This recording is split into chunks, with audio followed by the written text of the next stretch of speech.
In this first episode, we pay tribute to our veterans of the United States military, both past and present.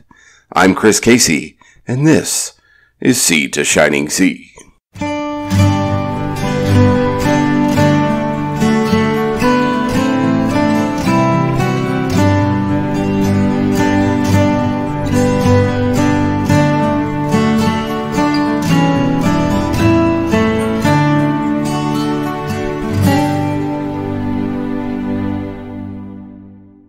Welcome everyone to Sea to Shining Sea. Again, I'm Chris Casey, and today we will talk about veterans both past and present here on this first episode. I am new to the world of podcasting. While I've co-hosted on other podcasts, such as my friend's podcast, The People vs. Happiness with Dave Musgrave, and we've also started a movie podcast, The Concession Counter. You can check us out there, of course. I am here, Sea to Shining Sea. This is something I've been trying to do for over a year, and it's great that I finally get a chance to do it. I hope you enjoy it. I hope you enjoyed my little intro music. America the Beautiful. How wonderful is that song, right? Why are we doing veterans today? Well, because you're listening to one. I am a veteran of the United States Air Force, and veterans are near and dear to my heart. I am a proud veteran of the United States of America, and hope you enjoy this episode. As I begin, I'd like to start off by sharing my experience in the United States Air Force. A junior in high school in 1988. Yes, 1988. I'm that young. I decided to enlist in the United States Air Force when I was 17. Of course, I didn't go into basic training till I was 18. And that wonderful time that everybody goes through who serves in the military was in 1989 in Texas, San Antonio at Lackland Air Force Base.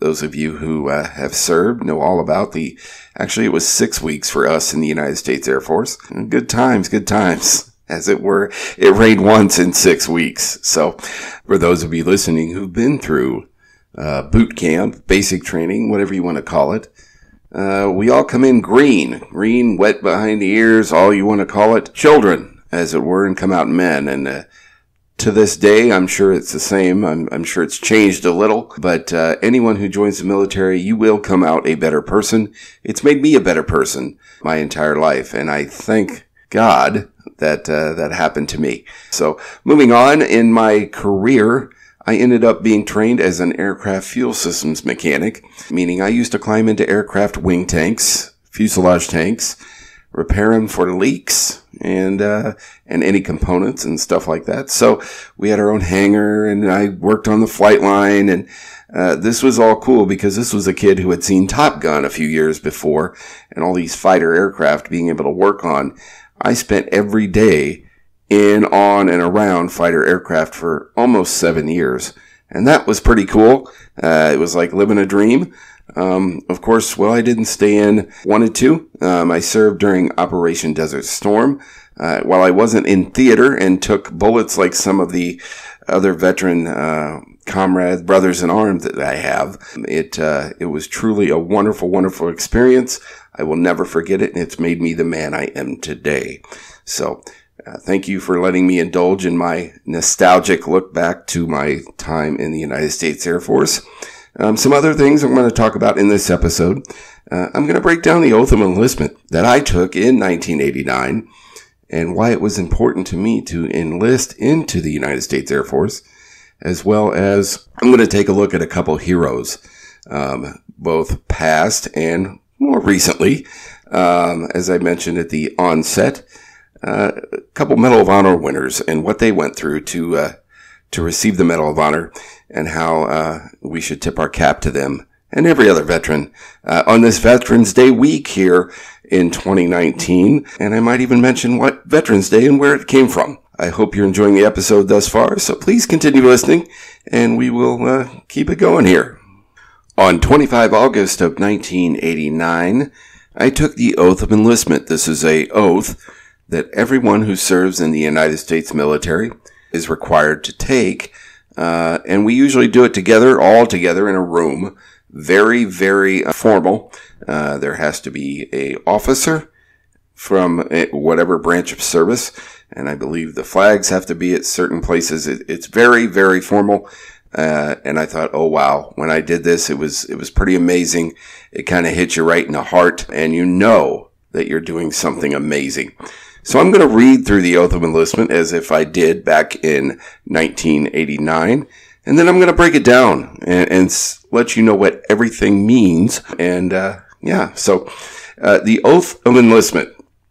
And I would have said, I, Christopher Casey, do solemnly swear or affirm that I will support and defend the Constitution of the United States against all enemies, both foreign and domestic, that I will bear true faith and allegiance to the same, and that I will obey the orders of the President of the United States and the orders of the officers appointed over me, according to regulations and the Uniform Code of Military Justice. So help me God. Yes, that is the Oath of Enlistment. Of course, you raising your right hand. So, breaking it down a little bit. I do solemnly swear, and of course you have to say your name in there, that signifies a public statement of commitment, that you are accepting responsibility for your actions. The next part of it, it says that I will support and defend the Constitution of the United States.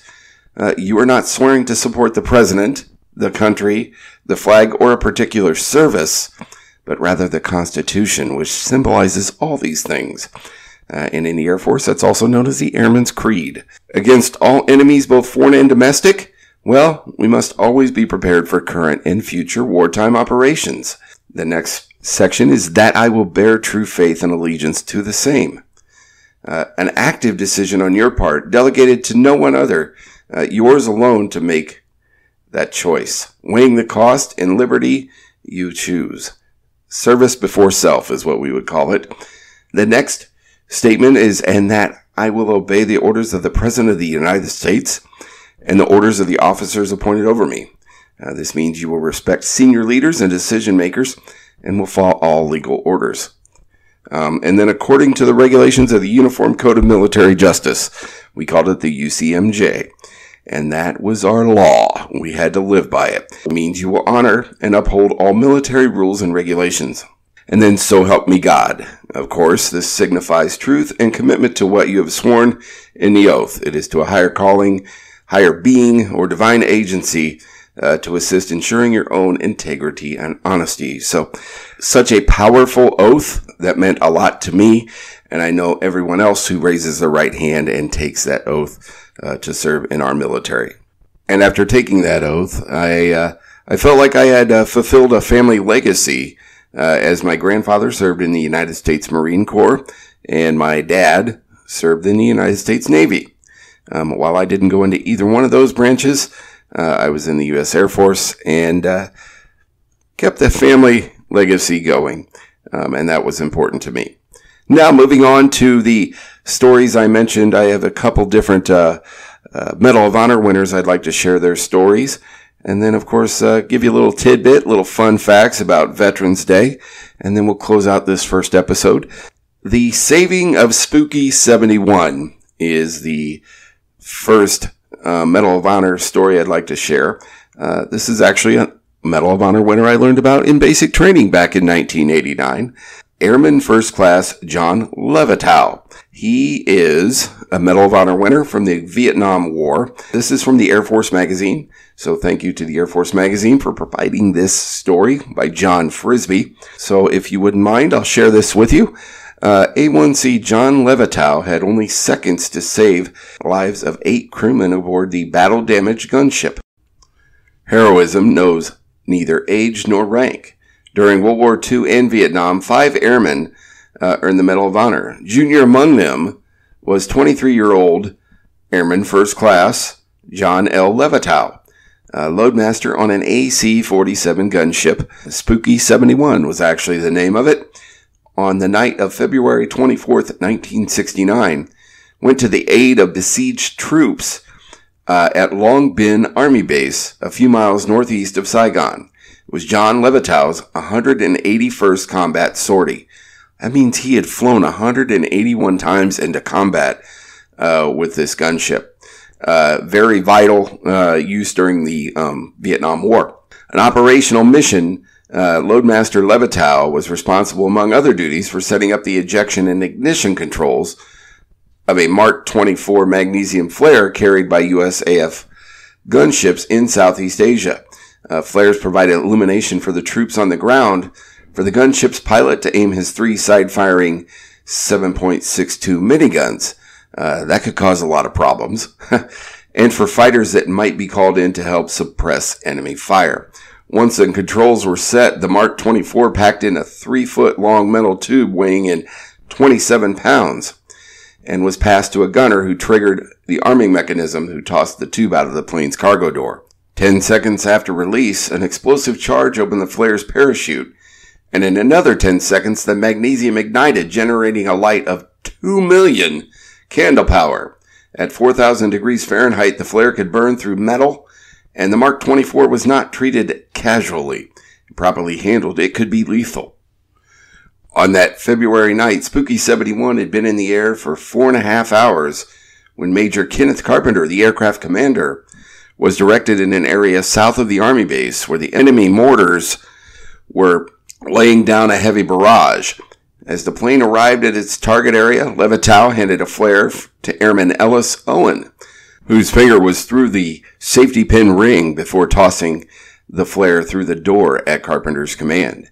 Suddenly, Spooky 71 was rocked by a tremendous blast, and an 82mm mortar shell had exploded inside the gunship's right wing, showering the cargo compartment with shrapnel. All 5 crew members in the rear of the plane were hurled to the floor, bleeding with shrapnel wounds. Spooky 71 fell into a steep descending turn to the right, momentarily out of control. Man, this sounds like a crazy flight. The flare, torn from Owen's hands by the blast, rolled around the aircraft floor, fully armed amidst several thousand rounds of live ammunition for the miniguns. Through the haze of pain and shock, Levitow, with 40 shrapnel wounds in his legs, side, and back, saw one of the crew laying perilously close to the open cargo door. As he dragged the wounded man to safety, Levitow spied the armed, smoking flare rolling around erratically through the cargo compartment. How long it had been since a safety pin had inadvertently been pulled? 5 seconds? 15 seconds? He had no way of knowing. He did know that the timing mechanism could have been damaged, which might result in premature ignition. Oh my goodness. In a matter of seconds, the flare would ignite. Its intense heat turning up the stricken gunship would turn into an inferno. Weakened from the loss of blood and partially paralyzed by his wounds, he tried vainly to pick up the flare as it skidded around the floor. The plane was still in a 30-degree bank. Seconds ticked by. Finally, in desperation, he threw himself on the flare, dragged it to the open door, a trail of blood, of course, marking his path, and pushed it out just as it ignited into a white-hot blaze. Levitow then lapsed into unconsciousness. Carpenter managed to regain control of the gunship, its wings and fuselage, riddled by over 3,500 shrapnel holes, one of them 3 feet in diameter. Ambulances and medical evacuation helicopter were waiting on the flight line at Ben Hoa, Spooky's 71's home base. When the battered plane landed, with its 5 injured crewmen, 2 of them, including John Levitow, seriously wounded at the time, Levitow was flown to a hospital in Japan. After he recovered, he flew 20 more combat missions before returning to the States to complete his enlistment as a C-141 loadmaster at Norton Air Force Base in California. On Armed Forces Day, May 14, 1970, President Richard Nixon presented the Medal of Honor to Levitow in a ceremony at the White House. The young airman's heroism on that night sky over Vietnam added to another chapter to the saga of valor that is a vital element of the Air Force heritage. And that is something I learned about in basic training, and I thought, wow, this an airman first class. This guy had just joined the Air Force, probably within 2 years, and he is doing this kind of thing every night, 181 times, and This is amazing. I just love this story.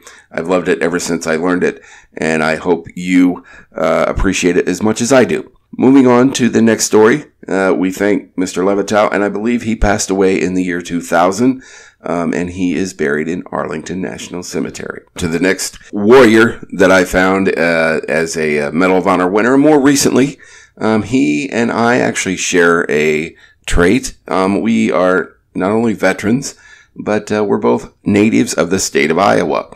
This gentleman's name, this hero's name, is Salvatore Ginta. And Salvatore Augustine Ginta was born in January 21st, 1985 in Clinton, Iowa, which is a river town right along the Mississippi on the eastern border of Iowa. A little ways up the river from myself, where I grew up. So an Iowa native as a hero here in more recent times. He was born in 1985 in Clinton, Iowa, to an Italian-American family while working at Subway. Yeah, Subway. At the age of 17. Somebody else signed up when they were 17. Ginta enlisted in the United States Army after watching a recruitment commercial. After enlisting, Ginta reported to basic training at Fort Benning, Georgia, and subsequently joined the 2nd Battalion, 503rd Infantry Regiment, 173rd Airborne Brigade combat team at Vicenza, India, based in Vicenza, Italy. Later, he served in Zabul, Afghanistan from March of 2005 to March of 2006. During this time, he felt he had developed into a true soldier after an IED hit a truck, and he witnessed the death of his 4 comrades. As he said in an interview with Vanity Fair, it's one thing to see someone dead, but it's another thing to see an American soldier, or someone you know. They're at the strongest moments of their life, and it's just gone from them. Wow, that's pretty powerful. Wow. When his first deployment ended, the Army stop-loss policy extended his active duty service and kept him in the Korengal Valley. On October 25th, 2007, just 12 years ago, guys, Ginta and his team went on a night patrol in the mountains along the Gital spur of Hancho Hill. With only a few feet of leaving their position, they were ambushed by the Taliban fire from all directions. After seeing his squad leader take a bullet to the head and collapse, Ginta sprinted toward him in a wall of bullets, countering insurgent fire with his own. Ginta found his squad leader uninjured, but in rushing over, he was hit twice, trying to find cover, and one bullet hitting his chest plate, the other hitting and shattering a weapon on his back.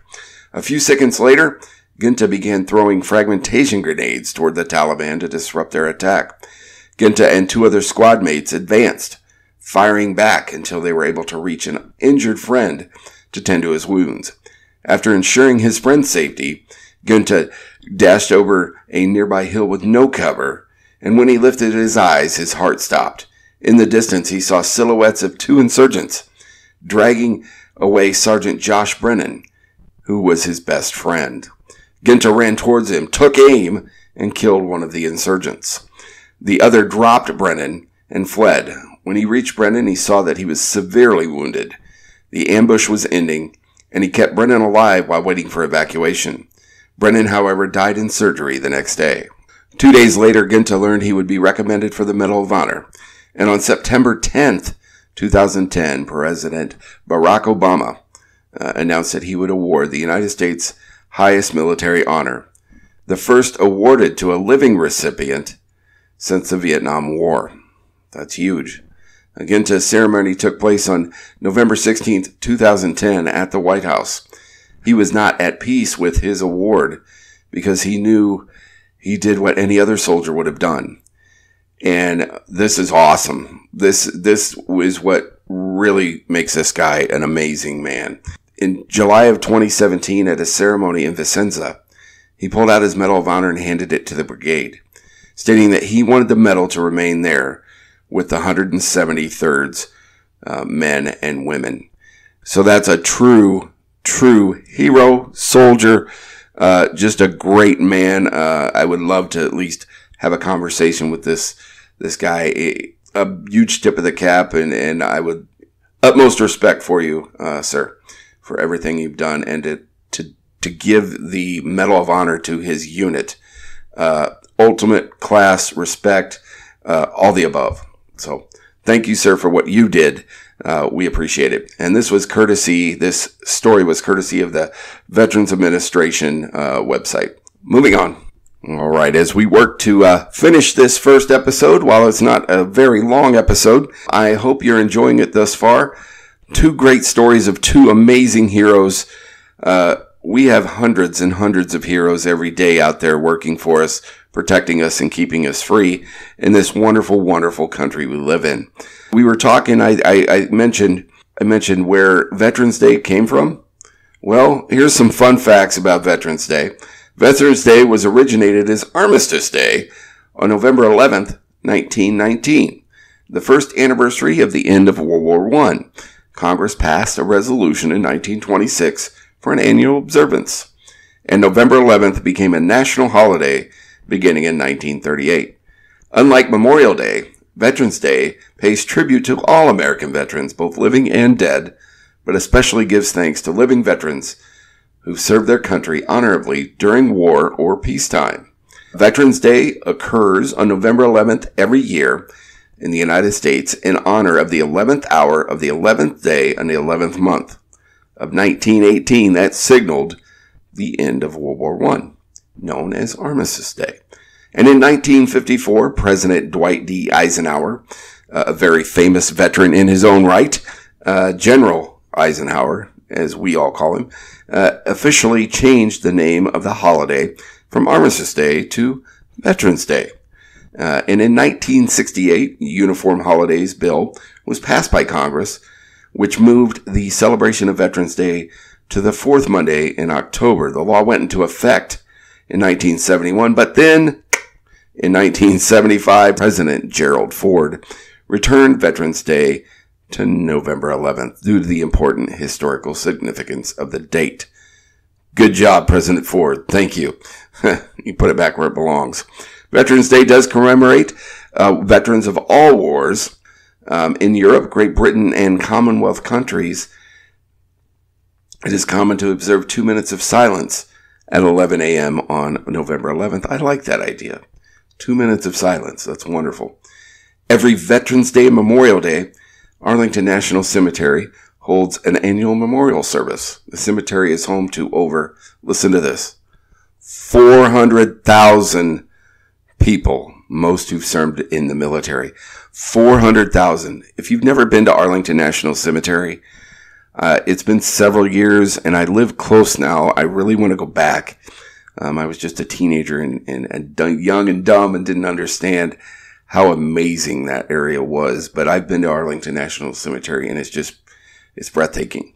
If you have a chance, make it a bucket list to get there. Veterans Today, just some more information. I really want you guys to know all about veterans and my friends and neighbors. The military men and women who serve and protect the U.S. come from all walks of life. Parents, children, grandparents, friends, neighbors, co-workers, or an important part of our community. There are some facts about veteran population of the United States. There are 18.2 million living veterans served during at least one war as of 2018. 9% of the veterans are women. 7 million veterans served during the Vietnam War. 3 million veterans have served in the support of the war on terrorism. Of the 16 million Americans who served during World War II, about 496,777 were still alive as of last year. Oh wow. That means, we're losing them, folks. The greatest generation, the Great War, World War II. Just under 500,000 out of 16 million. Connecticut was home of the highest percentage of World War II veterans as of 2018 at 7.1%. 2 million veterans served during the Korean War, usually a forgotten war between World War II and Vietnam, but it was very pivotal as of the North and South Korea border is still being guarded, by our troops. Several bases there in Korea still. As of 2017, the top 3 states with the highest percentage of veterans were Alaska, Maine, and Montana. 2 of those being remote states. So people obviously want to retire and get away from it all. 2 states I'd love to check out. So thanks to history.com for the interesting veterans facts. Folks, I hope you enjoyed this episode. I've enjoyed recording it. My theme every week is going to be something American. As you notice, the song, America the Beautiful, Sea to Shining Sea, whether it be American movies, American politics. No, we're not talking about politics. American pop culture, towns. I plan on visiting several different subjects. Yeah, eventually hope to have some people in here with me to co-host or whatever. I'm just going to let things roll and see what happens. But thank you for listening to this first episode of Sea to Shining Sea with Chris Casey. Our next episode, you'll get a veteran's view of my top 5 movies, military movies, and my thoughts on how good they were, what makes it my top 5, and of course, how close they are to the real thing. Thank you so much for listening, and we'll see you next time on Sea to Shining Sea. God bless the United States of America.